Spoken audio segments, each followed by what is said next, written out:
What's up, guys? Hey, I want to share something with you today. Obviously, we live in the world of Corona, and there are so many studies going on out there in the lane of drug treatment and vaccines, and I wish them the best. I hope they find a miracle cure tomorrow and problem solved. But that's just not my area of expertise. That's not my lane. My space is over here in health and wellness, and so I've really been kind of searching around and trying to find studies like who is talking about nutrition and vitamins. Very few people are. But I did find one study, and I want to share this with you because it's very interesting, at least it was to me. But they studied some of the most hardest hit places around the globe. Now, not all of them, because there's so many places that were hammered.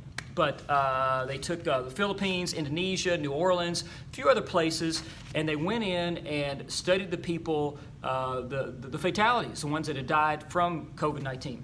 And what they found was that nearly all of them, it's 98.5% of them that died, were vitamin D deficient, meaning they did not have an adequate level of vitamin D.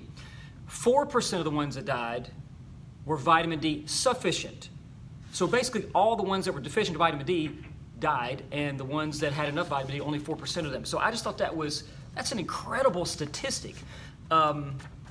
And you know, but basically vitamin D, you know, your best source of this is that, okay?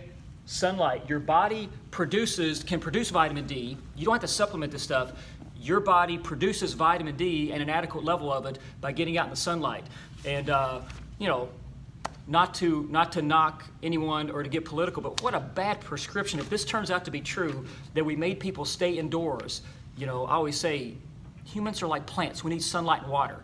So I just thought that was amazing. Now, here's another factor that goes into it. When you look at the different skin colorings, like the amount of melanin, if you're Filipino, if you're Indonesian, if you're Indian, if you're African, okay, you have more melanin in your skin.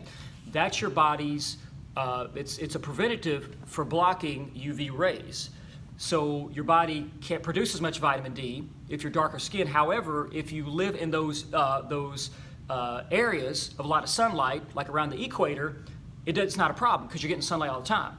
But what they studied, they took like, what was it? It was in Wales, England, Wales, that area, and apparently there is some Somalis that live up there, and they're getting hammered. Why? Because they have darker skin, and they're living up in England, and they're not getting as much sunlight, because in northern climates, you know, sometimes these northern regions, man, this sun goes down at 4 o'clock, you're getting like 5 hours of sunlight, so you get less sunlight, and your body has a natural preventative against sunlight. Does that make sense? So anyway, the flip side of that would be like if you took like a guy from England, a pale-skinned guy from England, and put him down and, you know, around the equator.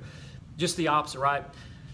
Bottom line, vitamin D, man, I just think this is something very interesting. Again, you can supplement it. The recommended dosage is, I think, 4,000 IUs per day. IUs, yep. And I get 5,000 because that's what it comes in the bottle. But you can supplement this stuff. I would highly encourage you to do that, but also get out into the sunlight. I mean, you know, you can wear sunscreen if you burn easily, but just be exposed to sunlight because it's a huge factor. And man, wouldn't it be awesome if getting more sunlight and vitamin D would be an incredible preventative? So anyway, I wanted to share that with you. Let me know what you think. I know there's 10,000 things that are coming out about this stuff, and probably what we know today will change tomorrow. That seems to be the trend.